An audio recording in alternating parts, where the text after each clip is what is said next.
नमस्कार, India news Haryana पर आपका स्वागत है। मैं हूं आपके साथ हेमंत कुमार और चलिए रुक करते हैं फटाफट खबरों का। पीएम मोदी का संसदीय क्षेत्र और भोले की नगरी वाराणसी दियों की छटा से नहाया हुआ नजर आएगा। वाराणसी में पीएम मोदी गंगा के घाटों पर अलौकिक दृश्य के साक्षी बनेंगे। ये पहली बार होगा जब प्रधानमंत्री काशी की देव दीपावली में शामिल होंगे। वाराणसी में देव दीपावली के मौके पर गंगा के 84 घाटों पर लगभग 15 लाख दिए जलाए जाएंगे। काशी तट पर 11 लाख दीपों से काशी तट जगमगा उठेगा। देव दिवाली के कार्यक्रम में हिस्सा लेने से पहले पीएम मोदी 6 लेन वाली राष्ट्रीय राजमार्ग 19 को राष्ट्र के नाम समर्पित करेंगे। यह सड़क वाराणसी को प्रयागराज से जोड़ेगी। इस सड़क के निर्माण में 2447 करोड़ रुपए की लागत आई। पीएम मोदी की मौजूदगी में इस बार वाराणसी के घाटों पर लेजर शो का भी आयोजन किया जाएगा। जिस तरह से अयोध्या के लेजर शो ने दुनिया को उसकी दीपावली की भव्यता से रूबरू करवाया, कुछ वैसी कोशिश इस बार बनारस के घाटों पर भी होगी।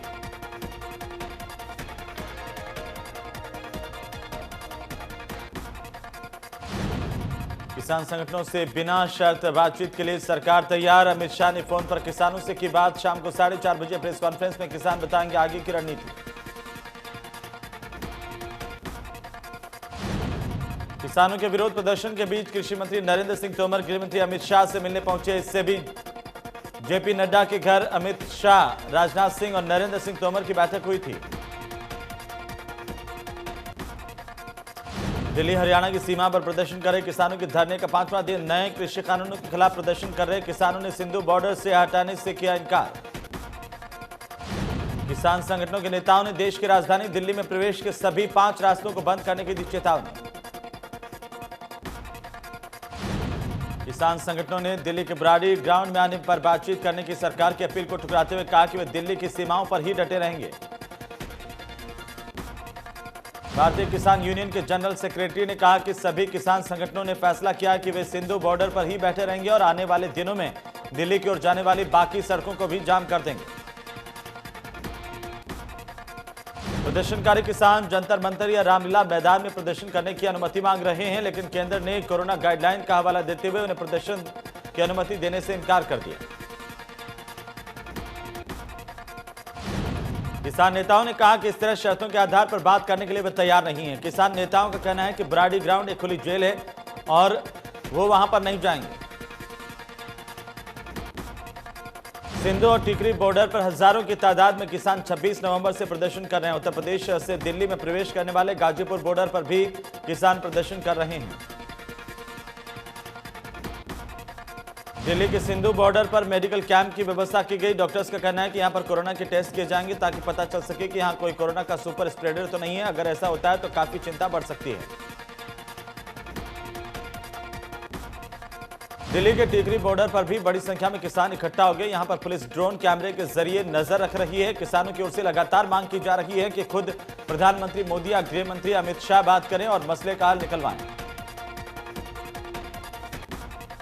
हरियाणा पंजाब के शंभू बॉर्डर पर भी आने जाने वाले किसानों के लिए लंगर का इंतजाम किया जा रहा है। शंभू मोर्चे के नुमाइंदों का कहना है कि दिल्ली जाने वाले या वापस आने वाले किसानों के आराम के लिए भी इंतजाम किए गए हैं।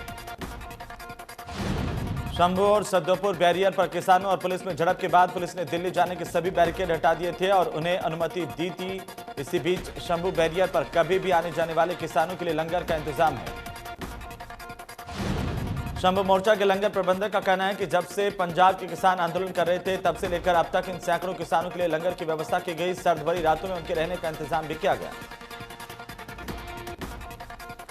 किसानों के आंदोलन के बीच केंद्रीय मंत्रियों की ओर से कृषि कानूनों के मसले पर सफाई दी जा रही है। केंद्रीय मंत्री रविशंकर प्रसाद, प्रकाश जावड़ेकर समेत नेताओं ने ट्वीट कर कृषि कानूनों के बारे में जानकारी दी। केंद्रीय कानून मंत्री रविशंकर प्रसाद ने ट्वीट कर लिखा कि नए कृषि कानून एपीएमसी मंडियों को खत्म नहीं करते हैं। मंडियां पहले की तरह ही चलती रहेंगी। नए कानून ने किसानों को अपनी फसल कहीं भी बेचने की आजादी दी है। केंद्रीय मंत्री प्रकाश जावड़ेकर ने भी ट्वीट किया। प्रकाश जावड़ेकर ने लिखा कि कृषि कानून पर गलतफहमी न रखें। एमएसपी भी जीवित है और मंडी भी जीवित है। सरकारी खरीद भी हो रही है। गृह मंत्री अनिल विज ने किसानों को सलाह दी। कहा कि अब ये डेडलॉक खत्म होना, जल्द ही वार्ता होनी चाहिए और इसे आत्मसम्मान का मुद्दा नहीं बनाना चाहिए। विज ने कैप्टन अमरिंदर पर जमकर हल्ला बोला। कहा पहले तो ये कह रहे थे कि इन्हें फोन आया ही नहीं, अब कहते हैं मोबाइल पर नहीं किया। इसका मतलब यह है कि आपका प्रशासन पर से नियंत्रण खत्म हो गया है। विज की माने तो ये कोई लड़ाई नहीं है, ये हरियाणा के मुख्यमंत्री का धर्म बनता था कि अगर पंजाब से इतनी बड़ी संख्या में लोग आ रहे हैं तो उनके बारे में पंजाब के सीएम से बात करें।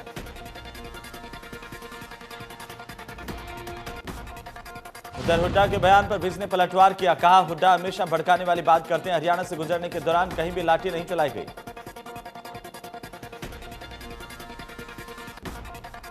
किसानों के आंदोलन को लेकर राहुल गांधी ने केंद्र सरकार पर निशाना साधा। ट्वीट कर लिखा कि किसान आवाज उठाता है तो उसकी आवाज पूरे देश में गूंजती है। राहुल गांधी पर विज ने पलटवार करते हुए कहा कि राहुल गांधी को हर काम उल्टा ही नजर आता है। इन्हें उल्टा सुनता है और उल्टा बोलते हैं। चाहे कोई भी अच्छा काम कर लो, इन्हें उल्टा ही नजर आता है।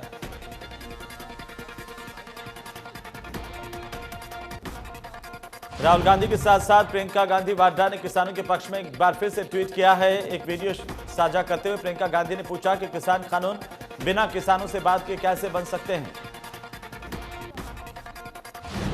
प्रियंका गांधी ने ट्वीट में लिखा कि नाम किसान कानून, लेकिन सारा फायदा अरबपति मित्रों का। सरकार को किसानों की बात सुननी होगी। आइए मिलकर किसानों के समर्थन में आवाज उठाएं। कांग्रेस प्रदेश अध्यक्ष कुमारी सैलजा ने कहा कि लोगों को किसानों का समर्थन करना चाहिए। सरकार को किसानों की बात सुननी चाहिए और किसानों पर दर्ज केस वापस लेने चाहिए। किसान आंदोलन को समर्थन देने के बाद सांगवान खाप सांगू धाम पर एक बड़ी पंचायत का आयोजन करने जा रही है। सांगवान खाप के प्रधान और चरखी दादरी से विधायक सोमवीर सांगवान पंचायत में शामिल होंगे। इस पंचायत में किसानों को समर्थन और दिल्ली कूच को लेकर रणनीति बनाई जाएगी। इससे पहले रोहतक में हुई खापों की मीटिंग में चरखी दादरी से विधायक सोमवीर सांगवान शामिल हुए थे। रोहतक मीटिंग में आंदोलन में शामिल होने का ऐलान किया था। अब खापों की मीटिंग में कल के फैसले पर मोहर लगाने की तैयारी है। सोमवीर सांगवान हरियाणा सरकार में एक विभाग के चेयरमैन भी हैं।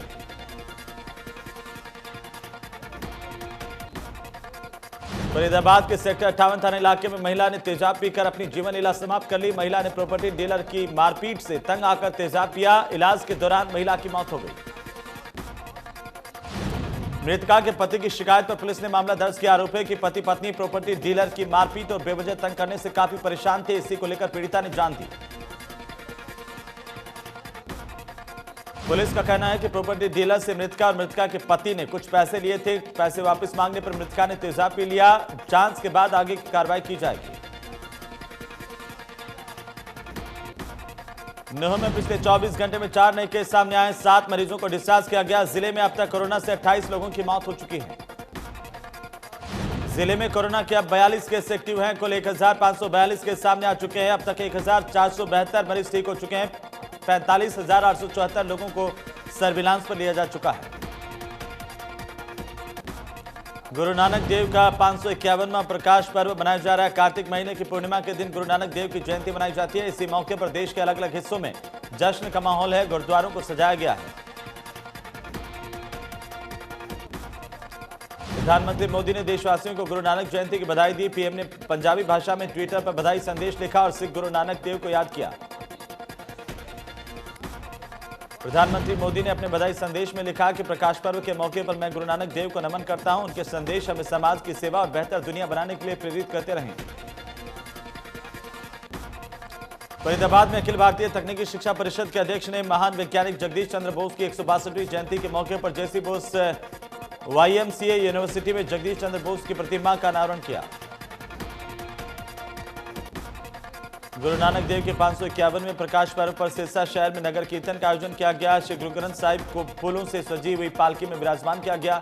पालकी की अगुवाई गुरु के पंच प्यारे कर रहे थे।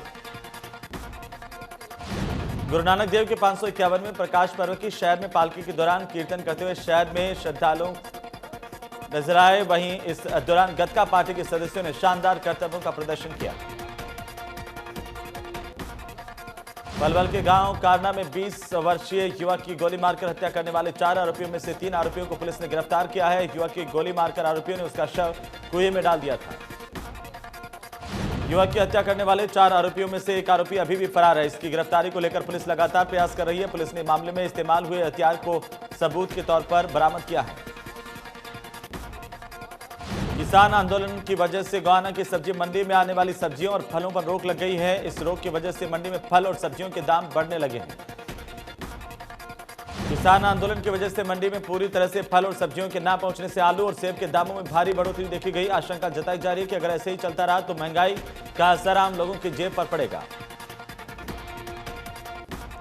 3 कृषि कानूनों के विरोध में किसानों का पक्का मोर्चा का धरना शहीद भगत सिंह स्टेडियम के गेट पर रविवार को 54वें दिन भी जारी रहा। किसानों ने केंद्र और प्रदेश की सरकार के खिलाफ जमकर नारेबाजी की। प्रदर्शनकारियों ने कहा कि किसान नेताओं को गिरफ्तार करने के बावजूद भी सरकार किसानों को दिल्ली कूच से नहीं रोक पाई। अब बेवजह के दावे कर सरकार भड़काने का प्रयास कर रही है, जिसमें सफल नहीं होगी। उन्होंने कहा कि कृषि कानून रद्द हो, एमएसपी पर फसल का एक एक दाना खरीद की गारंटी मिले, समय पर भुगतान न करने और पूरी फसल न खरीदने वालों को सजा का प्रावधान भी। नरवाना सीआईए पुलिस के हाथ लगी बड़ी सफलता। 400 किलो डोडा पोस्ट के साथ तस्कर गिरफ्तार। इसकी बाजार में कीमत लगभग 30 लाख रुपए है। सीआईए के इंचार्ज मनीष सारण ने बताया कि करीब 4 क्विंटल डोडा पोस्ट पकड़ा गया, जिसके बाजार में कीमत करीब 25 से 30 लाख रुपए की है। ये मध्य प्रदेश से लाकर पंजाब में सप्लाई होती है। चरखी दादरी में अंतर्राष्ट्रीय कबड्डी खिलाड़ी प्रियंका नौकरी नहीं मिलने से मायूस है। प्रियंका का सपना है कि वो गरीब परिवार की लड़कियों को आगे बढ़ाएं। सिरसा में कोरोना से एक महिला की मौत हो गई। महिला का निजी अस्पताल में इलाज चल रहा था। मृतक निमोनिया और शुगर से भी पीड़ित थी। सिरसा में कोरोना से मरने वालों की संख्या 108 हो गई। वहीं कोरोना के 36 नए मामले सामने आए। 78 मरीज स्वस्थ हुए हैं। कैथल में बीसीए वर्ग को 8% आरक्षण मिलने के उपलक्ष्य में आयोजित वर्चुअल रैली में राज्य मंत्री कमलेश टांडा और विधायक लीलाराम ने वर्चुअल रैली को संबोधित किया।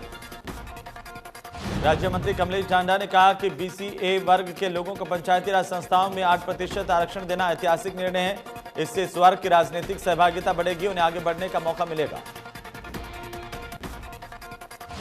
महेंद्रगढ़ में पूर्व शिक्षा मंत्री रामविलास शर्मा ने अपने कार्यकर्ताओं के साथ हिसार में मुख्यमंत्री मनोहर लाल की हो रही वर्चुअल रैली में ऑनलाइन हिस्सा लिया। उन्होंने कहा कि हरियाणा में पंचायती राज व्यवस्था में पिछड़ा वर्ग को 8% आरक्षण मिलने से पिछड़ा वर्ग के लोगों को काफी फायदा मिलेगा। पंचकुला में कोरोना के 64 नए मरीज मिले हैं। सीएमओ जसजीत कौर ने बताया कि इन मरीजों में से कुछ मरीज वे भी शामिल हैं जो अनट्रेस थे, उनको भी ट्रेस किया गया है। भिवानी में कर्मचारी संगठन इकट्ठा हुए और उन्होंने सरकार विरोधी नारेबाजी करते हुए किसानों के पक्ष में अपना समर्थन दिया। कर्मचारी नेताओं ने कहा कि सरकार ने किसानों पर बर्बरतापूर्ण रवैया अपनाया, जिसकी वजह से किसान परेशान हुए। सरकार ने किसानों के रास्ते जाम किए जबकि वे अपनी मांग उठाने के लिए जा रहे थे। भिवानी में कोरोना का कहर। रहनाथ निवासी महिला समेत 2 लोगों की कोरोना से मौत हो गई। महिला की उम्र 80 साल बताई जा रही है। कृष्णा कॉलोनी में भी एक की मौत हुई है। करनाल के रामनगर में 33 केवी पावर हाउस के ट्रांसफार्मर में अचानक से भयंकर आग लग गई। इस पर पावर हाउस के ट्रांसफार्मर में आग लगी। उस वक्त कर्मचारी वहां पर मौजूद थे। सभी कर्मचारी सुरक्षित बताए जा रहे हैं। घटना की सूचना मिलते ही फायर ब्रिगेड की 2 से 3 गाड़ियां मौके पर पहुंची। सूचना मिलने के बाद पुलिस मौके पर पहुंची। कड़ी मशक्कत के बाद इस आग पर काबू पाया गया। शुरुआती जांच में आग लगने का कारण शॉर्ट सर्किट बताया जा रहा है। जांच के बाद ही पावर हाउस में आग लगने के कारणों का पता चल पाएगा। अगर समय रहते आग पर काबू नहीं पाया जाता तो बड़ा हादसा हो सकता था। करनाल में कुंजपुरा रोड पर नेवल के पास सड़क दुर्घटना में 32 साल के युवक की मौत हो गई। परिजनों का कहना है कि युवक शादी समारोह से लौट रहा था। रास्ते में ट्रक चालक ने टक्कर मार दी, इससे उसकी मौत हुई। पुलिस का कहना है कि ट्रक चालक के खिलाफ मामला दर्ज कर ट्रक को कब्जे में लिया गया। ट्रक चालक को गिरफ्तार करने के लिए कार्रवाई की जा रही है। फतेहाबाद में पार्षद प्रतिनिधि को फेसबुक पर किसानों को लेकर गलत कमेंट करना भारी पड़ गया। पार्षद प्रतिनिधि ईश्वर सिंह के घर पर किसान पहुंचे। पार्षद प्रतिनिधि ने हाथ जोड़कर किसानों से माफी मांगी। किसानों ने पार्षद प्रतिनिधि की माफी मांगने का वीडियो बनाकर के सोशल मीडिया पर भी डाला है। पार्षद प्रतिनिधि का वीडियो सोशल मीडिया पर अब जमकर वायरल हो रहा है। फेसबुक पर कमेंट डालकर गुना इलाके के वार्ड संख्या 14 के पार्षद प्रतिनिधि ईश्वर सिंह ने किसानों पर अभद्र टिप्पणी की थी, जिससे किसान नाराज थे। बल्लभगढ़ में एक तरफा प्यार में पागल व्यक्ति ने महिला के गले पर धारदार हथियार से वार किया। आरोपी महिला को 3 दिनों से परेशान कर रहा था।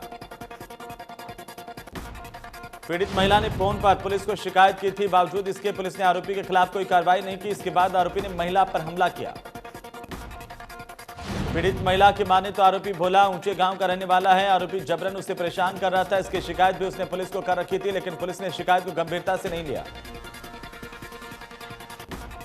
करनाल जाट महासभा का चुनाव हुआ। सुरेंद्र लाठर करनाल जाट महासभा के प्रधान बने हैं। सुरेंद्र लाठर जाट महासभा के सर्वसम्मति से 2 बार प्रधान रहे। जोगिंदर लाठर के छोटे भाई हैं।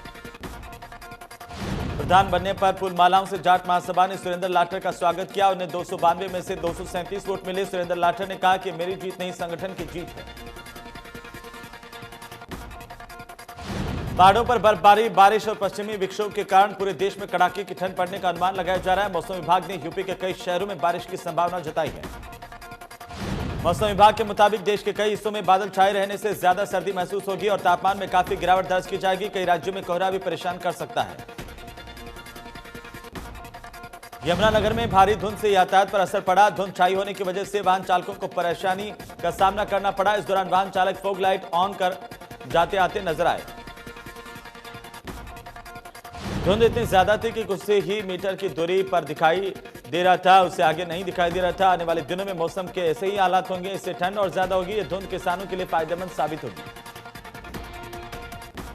भिवानी में कोरोना का कहर जारी। कोरोना के चलते 2 बुजुर्गों की मौत हो गई। एक बुजुर्ग दिनौद गांव का तो दूसरा बुजुर्ग नाथुआस का रहने वाला था। सबसे ज्यादा केस गुरुग्राम में मिले हैं। गुरुग्राम में 24 घंटे में 479 केस मिले हैं। 5 मरीजों ने दम तोड़ दिया। जिले में कुल मरीजों का आंकड़ा 49,000 के पार चला गया। प्रदेश में कोरोना के 1,809 नए केस सामने आए हैं। 24 घंटे में 26 लोगों की कोरोना से मौत हुई है। देश में 24 घंटे में 39,036 नए केस मिले हैं। 444 मरीजों की मौत हुई। 94,32,000 से ज्यादा टोटल केस सामने आ चुके हैं। 4,46,000 से ज्यादा केस एक्टिव हैं।